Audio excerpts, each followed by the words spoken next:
நம் தேவனாகிய இயேசு கிறிஸ்துவினால் உங்களுக்கு கிருபையும் சமாதானமும் சந்தோஷமும் உண்டாவதாக. இன்றைக்கும் தேவனுடைய ஊழியக்காரர் குறித்த வேத பகுதிகளை ஒரு தலைப்பின் கீழாகவே பார்க்க போறோம். அந்த தலைப்பானது ஊழியக்காரருக்கான ஆசிர்வாதம். அந்த நாட்கள்ல அநேக இஸ்ரவேலர்கள் வணங்கா கழுத்துள்ளவர்களாக ஆண்டவரை விட்டு வழிவிலகி போகிற ஜனமாக இருந்தாங்க. அவர்களுக்கு நியாய தீர்ப்பை தேவன் நியமித்திருந்தாரு. அப்படி நியமித்த போதும் அவர்களுக்கு மத்தியில தேவனுடைய சித்தத்தை செய்து அவருடைய நாமத்தை தொழுது கொள்ளும் ஊழியக்காரருக்கான தனிப்பட்ட ஆசிர்வாதத்தை ஏசாயா தீர்க்கதரிசியின் மூலமாக வெளிப்படுத்தியிருக்கிறாரு. அதை குறித்த வேத பகுதிகளை ஏசாயா 65வது அதிகாரத்துல அதிகமாக பார்க்க முடியும். அந்த அதிகாரத்துடைய துவக்கத்துல நியாய தீர்ப்பு குறித்து சொல்லினதற்கு பிற்பாடு அவர்களுக்கு மத்தியில் இருக்கிற தேவ ஊழியக்காரருக்கான ஆசிர்வாதம் என்னதுன்னு சொல்லி தேவன் வகையறுத்து சொல்லியிருக்காரு. அதை பற்றின வசனங்கள் ஆவன ஏசாயா 65வது அதிகாரம் 8வது வசனத்துடைய கடைசி பகுதியில, நான் என் ஊழியக்காரரின் நிமித்தம் அனைத்தையும் அழிக்காதபடி செய்வேன். இஸ்ரவேல் ஜனங்கள் தேவனுடைய அன்பையும் அவர் செய்த அற்புதங்களையும் ருசித்து பார்த்த பிற்பாடும் வழிவிலகி போகும்போது ஆண்டவர் அவர்களை அழித்திருக்கலாம். ஆனாலும் அவர்களை முழுவதுமாக அழித்து போடாததற்கான காரணம் தேவனுடைய ஊழியக்காரர்களே. அவர்களின் நிமித்தமே அனைத்தையும் தேவன் அழித்து போடாம இருக்கிறாரு. அதற்கு பிற்பாடு கொடுக்கப்பட்ட 9வது வசனத்துல, யாக்கோபிலிருந்து ஒரு வித்தையும் யூதாவிலிருந்து என் மலைகளை சுதந்திரிப்பவரையும் எழும்ப பண்ணுவேன். நான் தெரிந்து கொண்டவர்கள் அதை சுதந்திரித்துக் கொண்டு என் ஊழியக்காரர் அங்கே வாசம் பண்ணுவார்கள். அப்படியாக ஆண்டவராகிய இயேசு கிறிஸ்துவை பற்றின ஒரு தீர்க்க தரிசன வார்த்தையை சொல்லிட்டு அவரில் தேவனுடைய ஊழியக்காரர் பிள்ளைகள் வாசம் பண்ணுவார்கள்ங்கிறத இந்த வசனத்துல தெளிவா குறிப்பிட்டிருக்காரு. அது மாத்திரம் இல்லாம 13வது வசனத்துல, ஆதலால் கர்த்தராகிய ஆண்டவர் சொல்லுகிறார், இதோ என் ஊழியக்காரர் புசிப்பார்கள், நீங்களோ பசியாயிருப்பீர்கள்.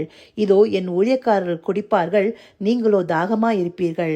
இதோ என் ஊழியக்காரர் சந்தோஷப்படுவார்கள், நீங்களோ வெட்கப்படுவீர்கள்.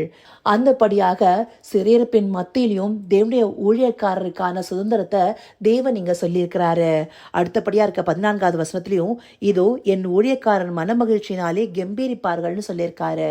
அந்தபடியாக தேவனுடைய ஊழியக்காரர்கள் அநேக கடினத்தின் மத்தியிலையும் அவருடைய நாமத்தின் நிமித்தம் மனமகிழ்ச்சியினால கம்பீரிப்பார்கள்னு சொல்லி இந்த வசனத்துல கொடுக்கப்பட்டிருக்கு. அடுத்தபடியாக 15வது வசனம் நிறைவு பகுதியில தம்முடைய ஊழியக்காரருக்கு வேறே நாமத்தை தரிப்பார்னு சொல்லப்பட்டிருக்கு. இங்க சொல்லப்பட்டபடி தன்னுடைய ஊழியக்காரருக்கு தேவன் வேற நாமத்தை தரிப்பவராக இருக்கிறாரு. இங்க வேற நாமத்தை தரிப்பேன்னு சொல்லும் போது அது புதிய பெயரை குறிக்கல, அவர்களுக்கான புதிய ஒரு அடையாளத்தை குறிக்கிறதாக இருக்கு. அப்படி புதிய வானத்தையும் புதிய பூமியும் சிருஷ்டித்து அங்கே தன்னுடைய ஊழியக்காரர்களை சேர்த்துக் கொள்வராக இருக்கிறாரு. அப்படியாக தேவனுக்கு பயந்து அவருடைய சித்தத்தை செய்து அவருடைய நாமத்தை தொழுதும் ஊழியக்கார பிள்ளைகளுக்கான தேவன் இங்க பட்டியலிட்டு காண்பிக்கிறாரு. இது அந்த நாட்கள்ல இருந்த இஸ்ரவேலர்களுக்கு மாத்திரம் இல்ல, இந்த நாட்கள்ல ஆவிக்குரிய இஸ்ரவேலர்களாக இருக்கிற நமக்கும் தேவன் இந்தப்படியான ஆசீர்வாதத்தையே வைத்திருக்கிறாரு. நாமும் அவருடைய சித்தத்தை செய்து அவர் காண்பிக்கிற வழியில நடக்கும் போது அவர் நமது நிமித்தமாக எல்லாவற்றையும் அழித்து போடாம பாதுகாத்து கொண்டிருக்கிறாரு. அது மாத்திரம் இல்லாம நமக்கான வாசஸ்தலமா தன்னுடைய ஒரே பேரான குமாரனை கொடுத்திருக்கிறாரு. நம்முடைய ஜீவன் அவருக்குள்ள இருக்குங்கிறதும் அவர் அருளி செய்த பரிசுத்த ஆவியானவர் நமக்குள்ள இருக்கிறதையும் அறிந்திருக்கிறோம். அதே போல அவருக்கு உண்மையாக ஊழியம் செய்யும் போது நம்முடைய தேவைகளை பார்த்து கொள்பவராகவும் நமக்காக எல்லாவற்றையும் செய்து முடிப்பவராகவும் தேவன் இருக்கிறாரு. அதனால தேவனுடைய ஊழியக்கார பிள்ளைகள் எப்பொழுதுமே மனமகிழ்ச்சியினால கம்பீரிக்க முடியும்.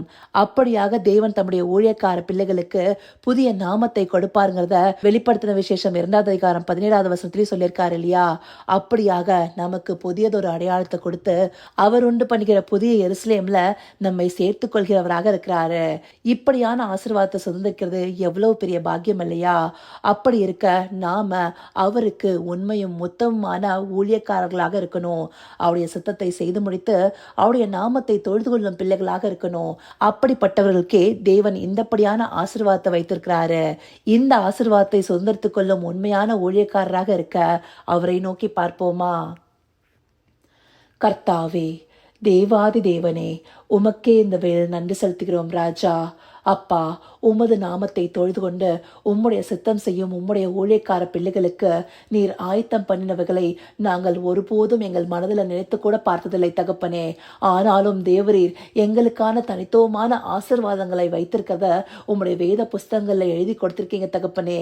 இதை அறிந்து கொண்டு உமக்கு உண்மையாக இருக்கிற ஊழியக்காரர்களாக இருக்க தேவரீர் எங்களை நடத்துங்க தகப்பனே.